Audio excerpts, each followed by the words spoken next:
बढ़ती तेल कीमतों के लिए विपक्ष के निशाने पर आए प्रधानमंत्री नरेंद्र मोदी आज पलटवार के मूड में दिखे। मौका तो कोरोना पर मुख्यमंत्री की मीटिंग का था, लेकिन पीएम मोदी ने न सिर्फ पेट्रोल डीजल के बढ़े हुए दाम का जिक्र छेड़ा, बल्कि इस मामले में खेद भी विपक्षी दलों के मुख्यमंत्रियों के पाले में डाल दी। पीएम मोदी ने तेल कीमतों में महंगाई की आग की वजह से रूस यूक्रेन युद्ध को बताया। फिर उन्होंने केंद्र राज्यों के बीच तालमेल की दुहाई दी और विपक्ष मुख्यमंत्रियों से कहा कि वे भी जनता को राहत देने के लिए पेट्रोल डीजल पर टैक्स घटाएं, जैसे केंद्र ने नवंबर के महीने में एक्साइज ड्यूटी घटाई थी।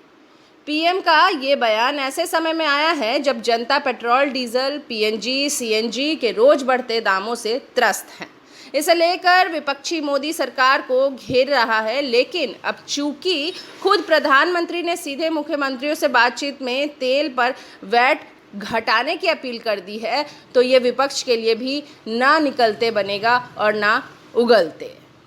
मुख्यमंत्रियों संग बातचीत में मोदी ने कहा कि जो युद्ध की परिस्थिति पैदा हुई है, जिससे सप्लाई चेन प्रभावित हुई है, ऐसे माहौल में दिनों दिन चुनौतियां बढ़ती जा रही है। ये वैश्विक संकट आने के चुनौतियां लेकर आ रहा है। ऐसे में केंद्र और राज्य के बीच तालमेल को और बढ़ाना अनिवार्य हो गया है। मोदी ने आगे पेट्रोल डीजल की बढ़ती कीमतों का उदाहरण दिया। वह बोले कि लोगों पर भार कम करने के लिए नवंबर में केंद्र सरकार ने एक्साइज ड्यूटी में कटौती की थी।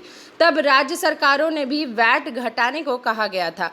कुछ राज्यों ने तो केंद्र की बात मानकर लोगों को राहत दी, लेकिन कुछ राज्यों ने ऐसा नहीं किया। पीएम मोदी ने कहा कि इस वजह से उन राज्यों में पेट्रोल डीजल की कीमत इस वक्त बाकी राज्यों से ज़्यादा है। पीएम ने कहा कि ऐसा करना अन्याय है, क्योंकि इसका नुकसान पड़ोसी राज्यों को भी होता है, क्योंकि लोग वहां तेल भरवाने जाते हैं। पीएम ने माना कि टैक्स में कटौती करने वाले राज्य को राजस्व की हानि होती है, लेकिन इससे आम जनता को राहत मिलती है।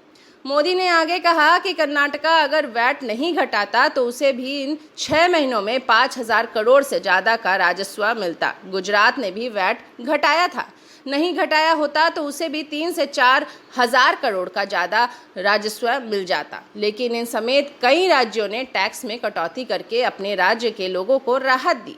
वहीं कर्नाटका, गुजरात के पड़ोसी राज्यों ने कटौती नहीं करके 4 से 5 हज़ार करोड़ का अतिरिक्त राजस्व कमा लिया।